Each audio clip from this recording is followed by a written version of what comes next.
आज घर घर में पितृदोष है। बच्चों के समय पर शादी ब्याह नहीं हो रहे हैं, बच्चों के यहाँ बच्चे नहीं हो रहे हैं, बनते बनते काम रुक जा रहे हैं, व्यापार व्यवसाय नहीं ठीक से चल पा रहे हैं। इन सब के मूल में एक बहुत बड़ा कारण है पितरों का रुष्ट होना।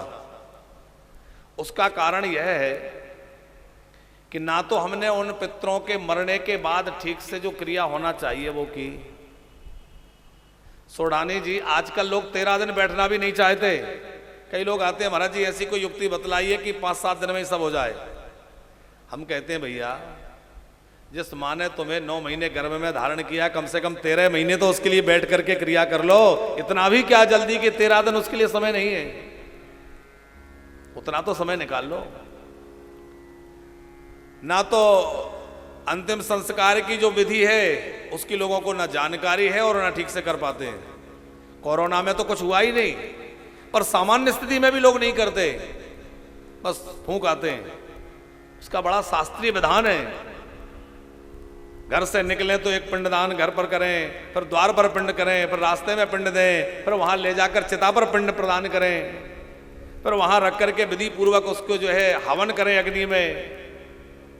और उस हवन वाली अग्नि में ही यह भावना करते हुए कि जो मृतक है वह अग्नि का ग्रास बना दे, तो अग्नि में आहुति के रूप में ही उसको समर्पित किया जाता है।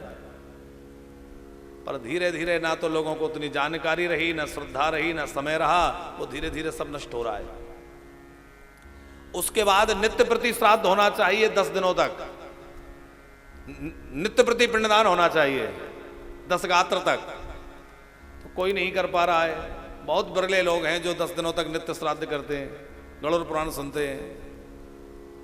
कल हमारे पंकज गुप्ता जी कह रहे थे, किसी का प्रश्न आया है कि गरुड़ पुराण की कथा भागवत के साथ साथ उसमें श्राद्ध पक्ष में अष्टोत्तर सत्र के बीच में, तो हमने कहा ठीक है, अष्टोत्तर होगा 19 से 25 में सितंबर में, तो उसमें इस बार भागवत तो सुनाएंगे ही, साथ में गरुड़ पुराण की भी कुछ कथा, ताकि हमारे पूर्वजों को गरुड़ पुराण हम सबको भी सुनने को मिल जाए, पितरों को भी सुनने को मिल जाए।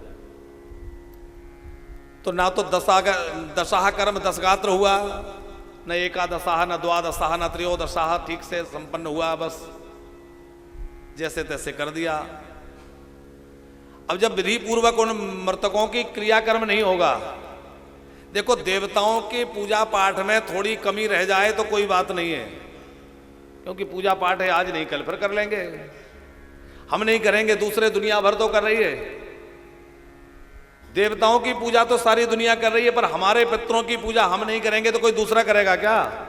कौन करेगा? इसलिए देव कर्म से भी अत्यधिक आवश्यक और अनिवार्य है पितृकर्म। पितृकर्म की बहुत विशेष आवश्यकता है। और जब भी किसी के कुल में किसी बालक का जन्म होता है तो पितृ देवता उत्सव मनाते हैं कि चलो अब एक नया जीवात्मा हमारे परिवार में आया है, ये कोई सत्कर्म करेगा, इससे हमारी सदगति होगी। पर जब वह भी धर्म विमुख होकर के और संसार में ही लगा रहता है, अपने पितरों के लिए सत्कर्म नहीं करता, कोई दान आदि उचित कर्म नहीं करता जिससे पितरों को सदगति मिले, तो वो पितृ बेचारे दुखी हो जाते हैं। अच्छा, जो 16 श्राद्ध हैं, इन 16 दिनों में तो विशेष रूप से हमारे पितृ जो है वहां जहां तहां पितृलोकों में आदि आदि लोकों में है, वहां से हमारे घर सूक्ष्म रूप से लेकर आते हैं। हमारे लिए हमारे बच्चे क्या करते हैं, कैसे करते हैं, तो बड़ी आशा लेकर के वहां से वो आते हैं। और हम कुछ भी ना करें तो बड़े दुखी होकर के बेमन से लौट जाते हैं। श्राप तो वो नहीं देते, क्योंकि माता पिता चाहे जो कुछ हो जाए पर बच्चों को श्राप नहीं दे सकते, श्राप नहीं देते।